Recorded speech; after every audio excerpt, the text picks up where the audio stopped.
Well, good morning if you're watching this live, and welcome to another business community support meeting that we're having here now via Facebook through the Main Street Fort Dodge Facebook page. It's going to be a little bit differently than maybe you've seen in the past if you're used to watching these online. And here's the reason. You just get me today.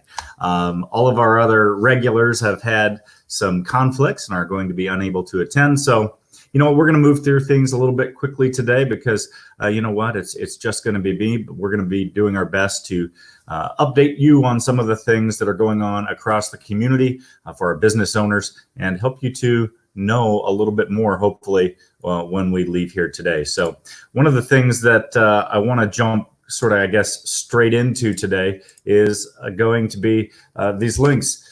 There's a lot of information out there, guys, when it comes to COVID, when it comes to the PPP, the EIDL, and all the other things that are going on. And there's a lot of people that want to get into your pocket. And a lot of those folks simply are not to be trusted. So we've put together this list of websites that we know that you can trust, where you can get information that is accurate, timely, and relevant to making sure that your business has all of the latest and up-to-date information. This just came out. This is new information from basically a week ago. But what we're talking about here is consumer sentiment about emerging from the crisis. So this is taking a look at two separate periods. We've got basically the very beginning of May versus the end of May, and what was going on with consumer sentiment through that time. One of the main ones in here is, you know, people were asked the question, stores that were closed, have they started to open again? And we've gone from 40% saying, yep, everything's starting to open back up, to 76%. So just in that 1 month span through the month of May, we've seen a lot of businesses begin to open, and consumers understanding that that's the trend we're moving towards now, is now 3/4 of businesses opening. People starting to resume more normal activities, gone from 44% to 74% over that same 1 month period of May. This is a great one, guys. I'll resume some normal activities in the next month, going from 63% to 72%. The point here is consumers are gaining confidence. They're believing that we're going to come out of this, that we're going to be coming out of this within the next month, and expect to begin resuming some of those activities that they've been doing before. And you know, that means spending more money. That means being out in the community. That means maybe even visiting your business. Believing it's safer to go out, going from 38 to 50%. And so you can just see increases across the board in here. One of the things that we do need to be cautious of is there at the bottom. I'm becoming less concerned about virus risk. We're seeing some increase there, but not a ton, only from 34% to 40% saying that they're less concerned about the risk. So what this means is, you know, people need to know. People need to know what your business is doing to keep them protected, to make sure that, you know, you're not seeing spread of virus just being rampant within your stores. We need to be telling people about how we're cleaning, how we're setting up barriers, how we are cleaning the entire staff and preventing touch transmission, and wearing masks, all those things that you are probably already doing as you open up your business or as you've stayed open. All those things that you're doing, you've got to be talking with your consumers about it. You can do that a number of ways, through traditional media. You can also do that through your social media accounts. But however, whatever you're doing, make sure that you're sharing that information, because consumers need to know that you're doing something to prevent the spread of the virus. It's important to them. Here's another one. Over half are now ready to go, quote unquote, and feel that life is becoming more normal. This is the same 1 month period. So from the very beginning of May to the end of May, what changed? And we've gone from 34% to 54% people saying, I'm ready to go, and feel that life is becoming more normal. So that's interesting. You can see the growth in ready to go came from the wait and see category. Those who are looking to proceed with caution haven't really changed too much, going from 37 to 35%. So that's kind of what's going on out there in the world of you know, how consumers are feeling. It's important information to know that if you haven't begun ramping up your business, if you haven't begun bringing back employees, it may be getting near the time that you start to see increased traffic in your stores, increased traffic in restaurants, that sort of thing, as people move into this ready to go category. Okay, one of the things that we always want to update you on is the PPP, EIDL, MSLP updates. These are all of those government programs that are helping you to, basically stay in business. And so let's talk a little bit about those. And we've got some great information that has begun to come in. And so we want to share that with you as well. And so if I can find it, I'm absolutely going to share that with you as well.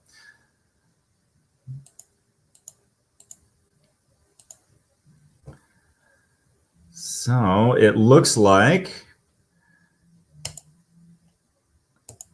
it's definitely not coming up in the same way. So I'm going to kind of walk through some of those things with you, and you can hear for yourself what some of those things kind of are. Of course, always we have to share that the information that you're getting here is kind of a help tool, self-help tool, and you should definitely always look for legal or financial advice when it comes to any of the things that we're talking about here today. As far as the PPP guidance goes, many of the deadlines have passed, but as of June 5th, the PPP Flexibility Act was signed, giving us additional guidance, and some of that still needing to come from the U.S. Treasury and the SBA, but we believe those are going to be coming very soon. So here's what's in it. There's a 24-week option.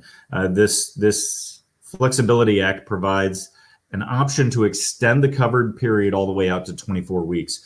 You're also going to find that instead of being a 75% loan forgiveness for payroll costs, that's been dropped down to 60% that has to be spent on payroll costs. So that's an amended rule. That's new. So it's just a little bit more flexibility in how you spend those PPP funds in order to receive full forgiveness. Also, the safe harbor has been extended through this, moving the deadline for safe harbor from June 30th all the way out to December 31st. And the inability to rehire, additional FTE safe harbor provisions for inability to rehire employees or similarly qualified employees. If you're just finding that you're unable to rehire for whatever reason, there's a little bit of more flexibility that's going to be built into it now.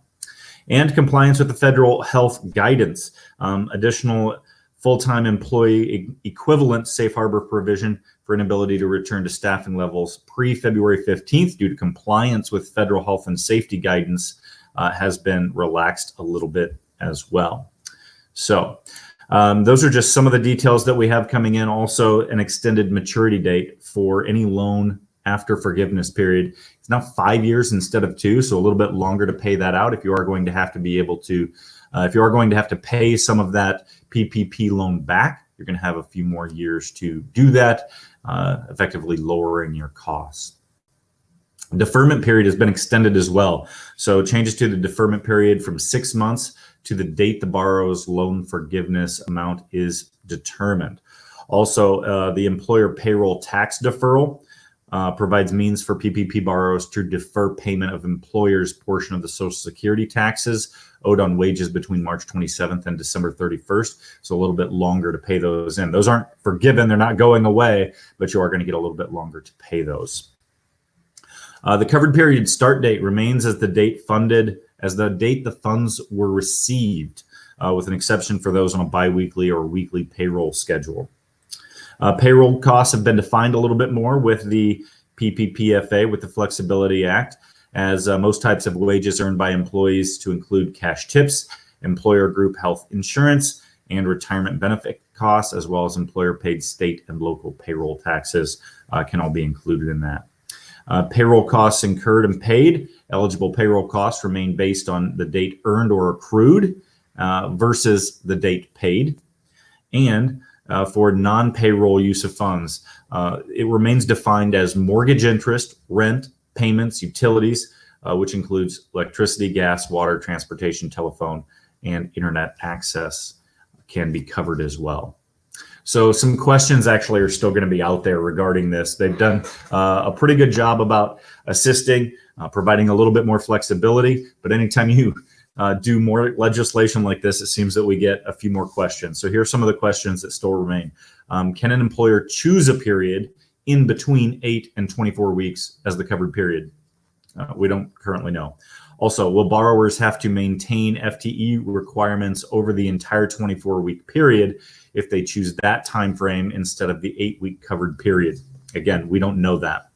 What will employers need to show in order to satisfy the new safe harbor provision related to the inability to rehire or hire similarly qualified employers?